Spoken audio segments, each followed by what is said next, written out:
The test is in 4 parts. Part 1, Part 2, Part 3, and Part 4. Now look at Part 1. Part 1. You will hear a telephone conversation about opening a bank account. First, you have some time to look at questions 1 to 7.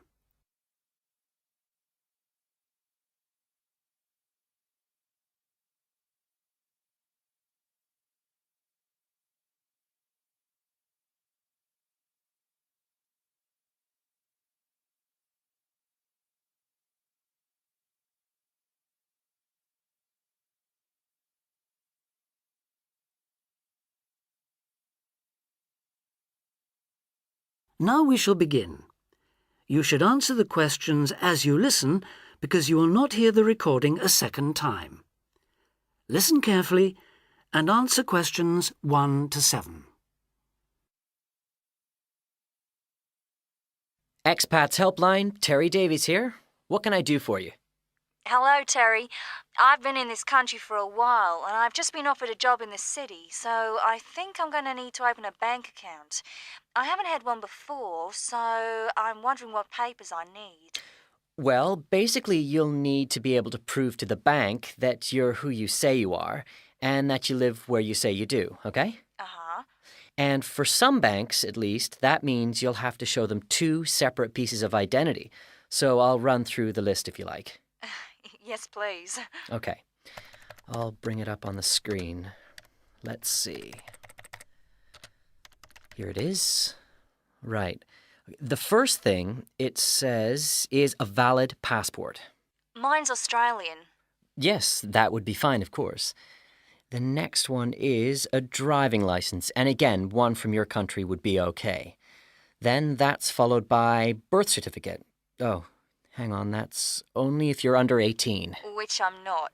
Right, so not that then. But you can also show them a benefit book. For instance, if you're in ill health or unemployed or getting income support. Yes, I could bring that. Or a letter from my employer, maybe? Well, that's not actually on the list, so we'll have to assume you can't. Okay. And to prove where I live? Again, there are several possible things listed here. For instance, you could use a bill for council tax or something else for where you live, such as an insurance certificate. I've got one of those, somewhere among all my papers. But what about bills? Things like phone bills, I mean.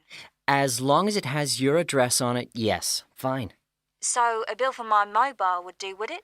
I'm afraid it would have to be for a fixed line phone. You could use other types of household bill, though, as long as you get them through the post. How about an electricity bill? That'll say where I live, won't it? If it's in your name and not that of a landlord, yes. It is, so I'll probably take that then. There's one other you might want to use, a vehicle registration document. If you have a car or motorbike or something, of course. No, I haven't actually. Now, I believe there's a bank actually inside the commercial centre, and I might open an account there, seeing as how that's where I'll be every day. Yeah, that would seem to make sense. I know people who bank there. I actually read about it in a city guide. My cousin picked it up when he was here a couple of years ago, and I made a few notes. Do you mind if I run through them with you now, just to make sure the details haven't changed? Fine, go ahead. Okay, first question. It's still a branch of the Popular Bank, is it? The one with links to Australian banks? No, it's actually been taken over by another big banking group, the Savings Bank. It still seems quite popular, though, especially with people doing business in the Asia-Pacific area. And when is it open, Monday to Saturday? I'll have to check their website for that. Give me a second or two, will you? Sure. Right. I've got it. Customer service, and it's just weekdays, I'm afraid. Does it say what their business hours are? I'm just looking for that. It's on a different page for some reason. I think there's been a change at some banks in the last year or so. Yeah, here it is. It's open from 9:30 in the morning till 3:30 in the afternoon. And it's on the top floor of the main centre building, is it? Next to the travel agency? That's where it used to be, but they've since moved it to a slightly bigger place. It's on the ground floor now. Oh. And one last thing on this. I know most banks give incentives to young people to open accounts with them, but apparently this one didn't. Do you know if they're offering anything these days? I'll just check. I'm sure they'd say so on their new clients page if they were. No, there's nothing mentioned here. That's a pity. I was quite looking forward to getting my free gift. Before you hear the rest of the conversation, you have some time to look at questions 8 to 10.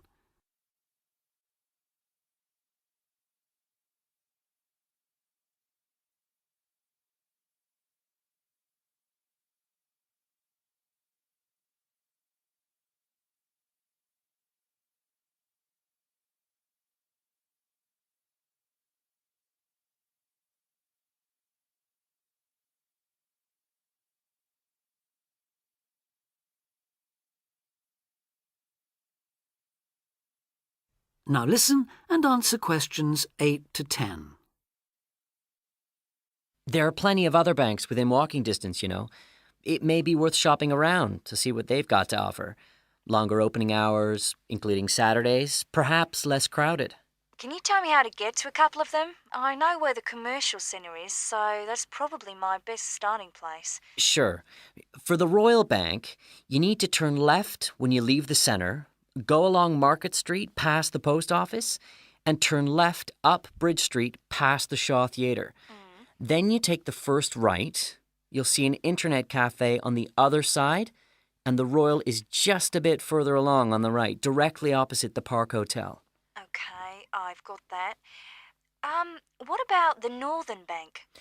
For that one, you turn right as you come out of the centre and go along Market Street until you come to the junction with West Street. There you turn right again and carry on up as far as the next junction where you take a left. You'll see the bank from there. It's the third building on the right. Fine. And the last one, the National Bank? You can go either way from the centre, really. Up West Street or Bridge Street and then along past City Hall. The bank is on the other side of the road, right next to the tourist office. You can't miss it. Great. Thanks a lot for your help. Anytime. Bye. Bye.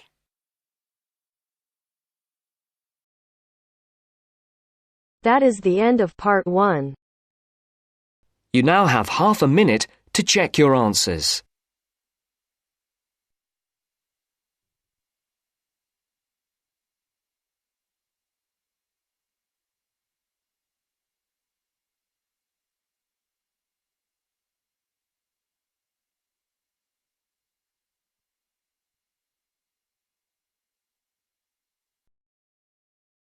Now turns to part 2. Part 2. You will hear Joanne describing her home city of Darwin in Australia to a man called Rob, who hopes to go there. First, you have some time to look at questions 11 to 15.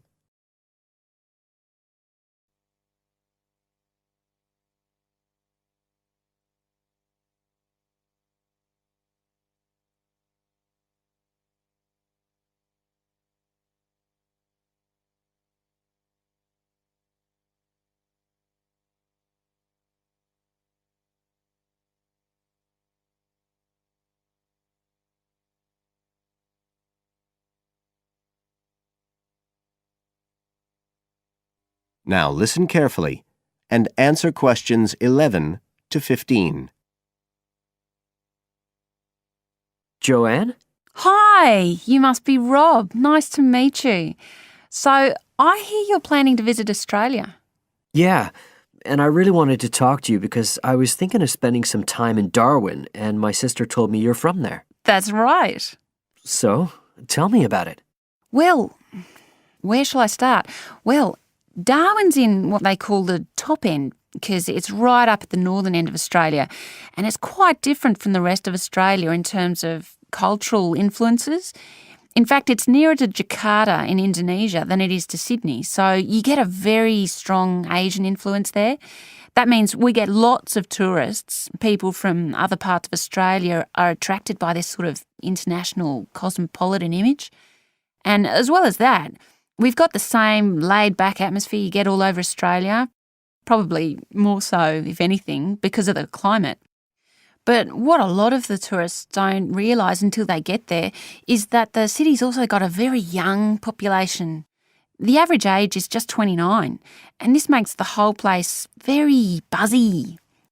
Some people think that there might not be that much going on as far as art and music and dancing and so on are concerned because it's so remote. I mean, we don't really get things like theatre and opera in the same way as cities down in the south like Sydney, for example, because of the transport expenses. But in fact, what happens is that we just do it ourselves. Lots of people play music, classical as well as pop, and there are things like artists groups and writers groups and dance classes. Everyone does something.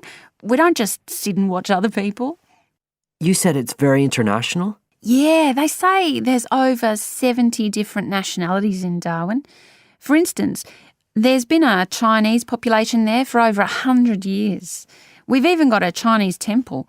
It was built way back in 1887, but when a very bad storm, a cyclone in fact, hit Darwin in the 1970s, it was almost completely destroyed.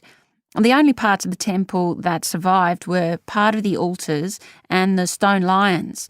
But after the storm, they reconstructed it using modern materials.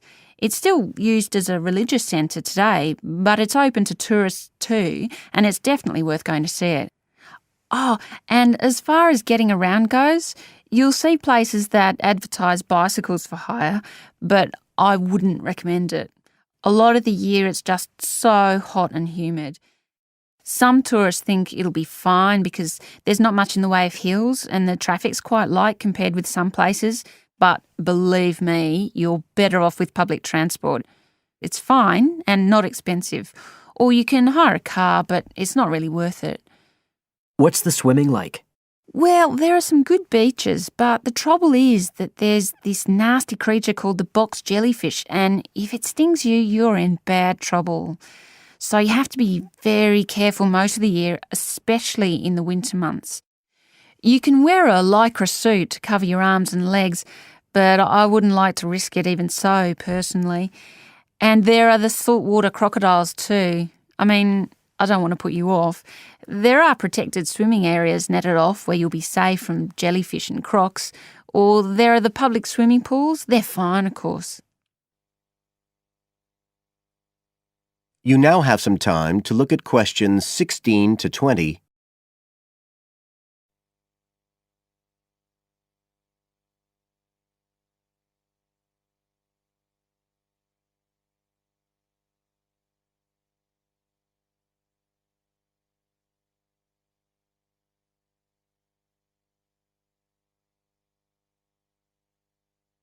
Now listen and answer questions 16 to 20. So which places would you specially recommend? Well, one of the most popular attractions is called Aquascene. What happens is every day at high tide, hundreds of fish come in from the sea, all different sorts, including some really big deep sea fish. And some of them will even take food from your hand. It's right in the middle of town at the end of the esplanade. It's not free. I think you have to pay about $5, but it's definitely something you have to experience. Then, of course, Darwin has a great range of food, being such a cosmopolitan place. And if you don't have lots to spend, the best place to go is to Smith Street Mall, where they have stalls selling stuff to eat. There's all sorts of different things, including Southeast Asian dishes, which I really like. You'd think there'd be plenty of fresh fish in Darwin, as it's on the coast, but in fact, because of the climate, it mostly gets frozen straight away. But you can get fresh fish in the restaurants on Cullen Bay Marina. It's a nice place to go for a special meal, and they have some good shops in that area too. What else? Well, there's the Botanic Garden. It's over 100 years old and there's lots to see. An orchid farm, rainforest, a collection of palm trees, a wetlands area. You can easily spend an afternoon there. That's at Fanny Bay, a couple of kilometres out to the north. Then, if you've got any energy left in the evening, the place to go is Mitchell Street. That's where it all happens as far as clubs and music and things are concerned. You'll bump into lots of my friends there. Talking of friends, why don't I give you some email addresses? I'm sure they wouldn't mind.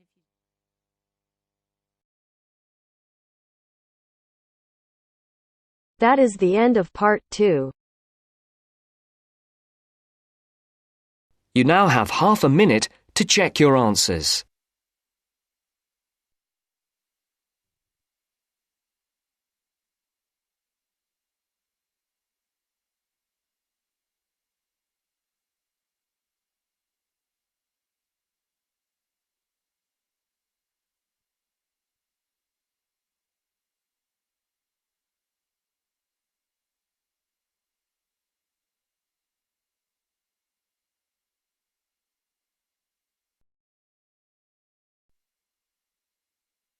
Now turns to part 3.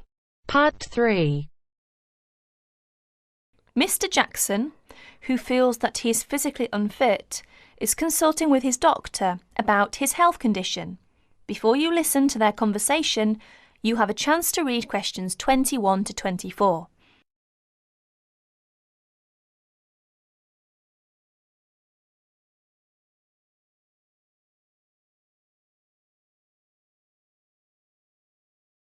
Now please listen to the recording and answer questions 21 to 24. Well, Mr. Jackson, the first and important thing I have to tell you is that there is really nothing seriously wrong with you. Physically, that is. My very thorough re-examination and the analyst's report show that basically you are very fit. Yes, very fit. So, why is it, Doctor, that I'm always so nervy, tense, ready to jump on anybody? My wife, children, colleagues. I think your condition has a lot to do with, shall we call it, way of life, habits? Way of life? Habits? Yes. Now tell me, Mr. Jackson, you smoke, don't you? Yes, I'm afraid I do, Doctor. And rather heavily, I imagine. Well, yes. I smoke, about 40, 50 a day, I suppose. You should do your best to stop, you know. Yes, I see. But, it won't be the first time. I've tried to give up smoking several times, but it's no good. You see, 50 a day is overdoing it, you must admit. You must cut down at least that. Ah, yes. I know that when you're feeling tense, you probably feel that a cigarette relaxes you. But in the long run, I do advise you to make a real effort to quit smoking. Of course, but, well, it's easy to say give it up or cut it down, but, you know. Well, in my opinion, you have no choice. Either you make a real effort or there's no real chance of your feeling better. You see, well, obviously I could prescribe some kind of tranquilizer, but would that help? I'd prefer, and I'm quite sure you'll agree, I'd prefer to see you really back to normal, not just seemingly so. And that's my reason for asking you several more questions about your other habits. Right. Now you have a chance to read questions 25 to 30.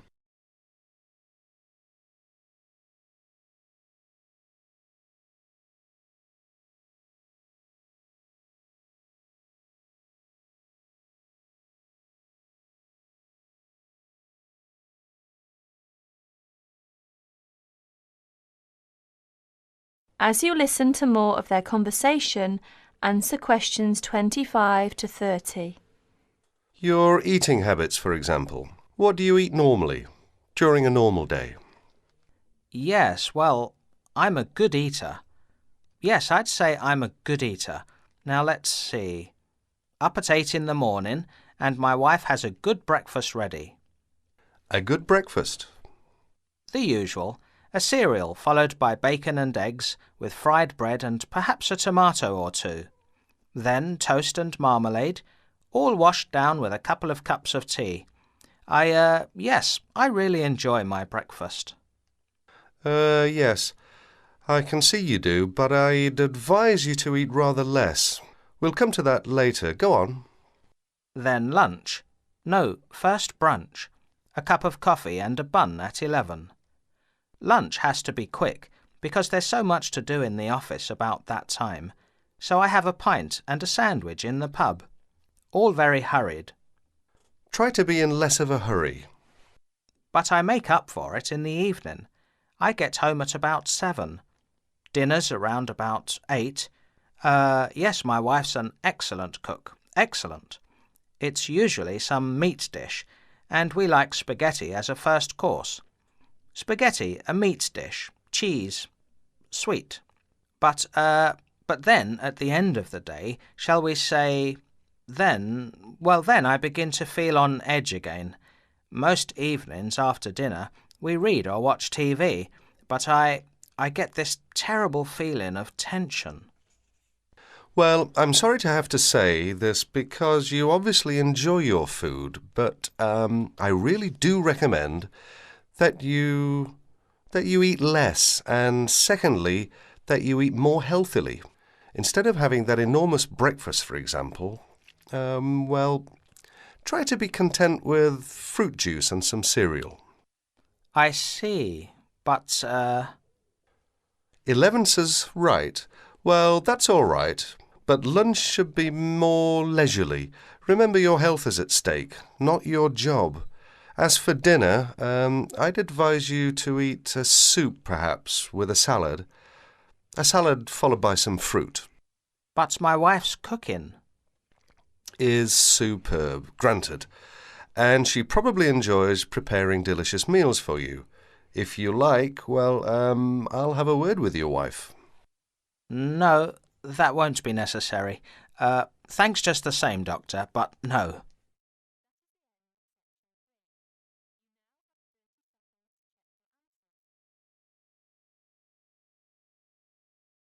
That is the end of part 3. You now have half a minute to check your answers.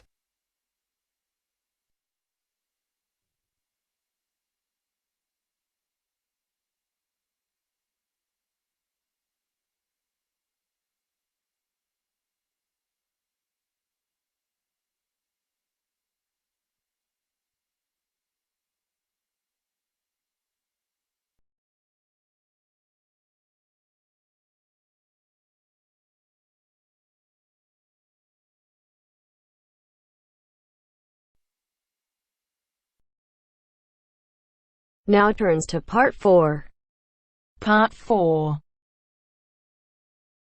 You will hear part of a presentation by a second-year environmental studies student on research into edible vaccines. First, you have some time to look at questions 31 to 40.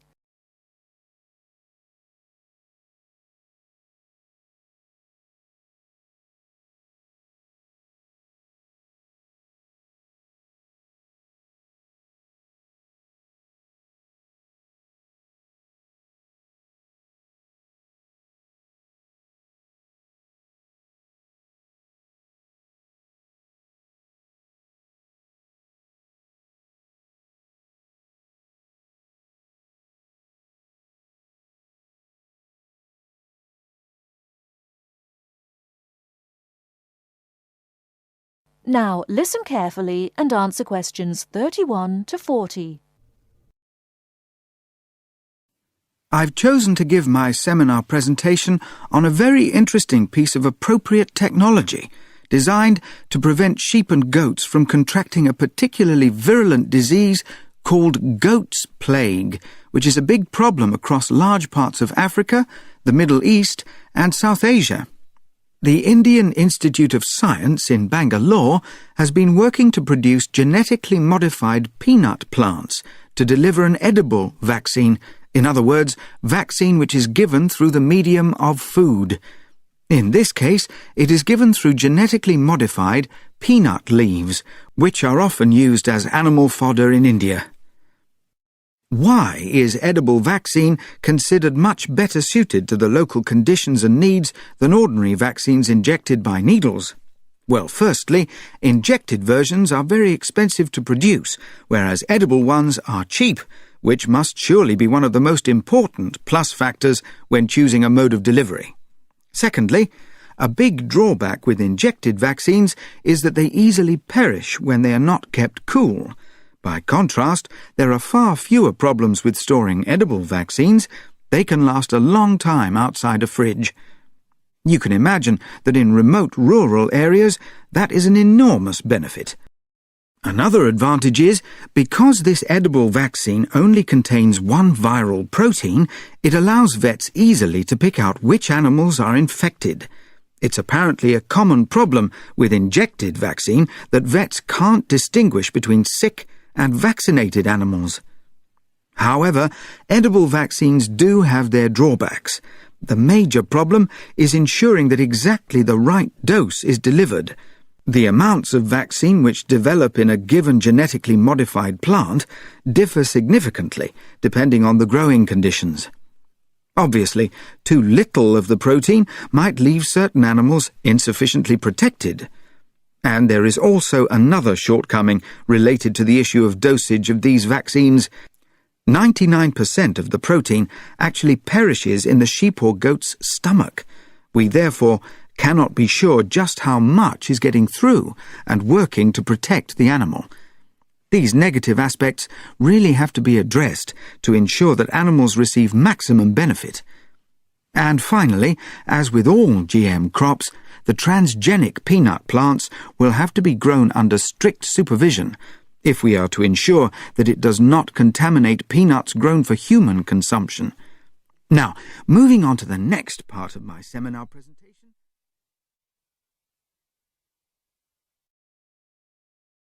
That is the end of part 4. You now have half a minute to check your answers.